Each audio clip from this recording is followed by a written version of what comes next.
নিশ্চিত করতে পারবো, প্রতিষ্ঠা করতে পারবো। সংগ্রামী উপস্থিতি, আমি আমার বক্তব্য আর দীর্ঘায়িত করব না।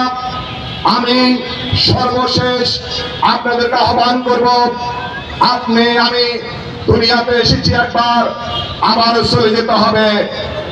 কুল্লু নাফসিন যায়কাতুল মউত, প্রত্যেক ইনসানকে মৃত্যুর স্বাদ আস্বাদন করতে হবে।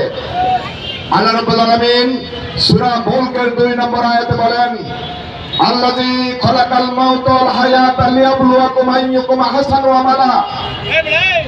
আল্লাহ বলছেন,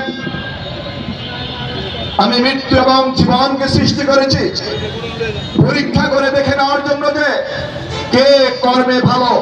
লিয়াবলুয়াকুম, দ্যাট মিন্স জাস্টিফাই করা হবে, পরীক্ষা করা হবে। আপনাকে আমাকে চলে যেতে হবে, আল্লাহর কাছে চলে যেতে হবে।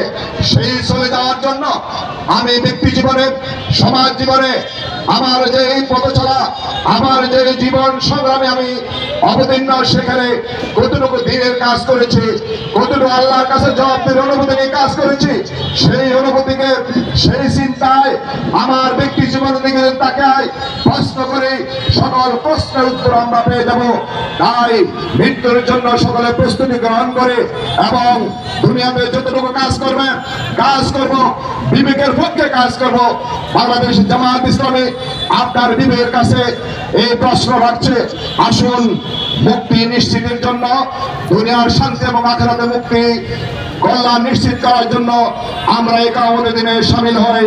বাংলাদেশ জামাত ইসলামী সেই উদাত্ত আহ্বান জানিয়ে আমি আপনাকে সেই আহ্বান জানিয়ে আমার বক্তব্য এখানে শেষ করছি। আমার তৌফিক ইল্লা বিল্লাহ। আসসালামু আলাইকুম ওয়া রাহমাতুল্লাহি ওয়া বারাকাতুহু।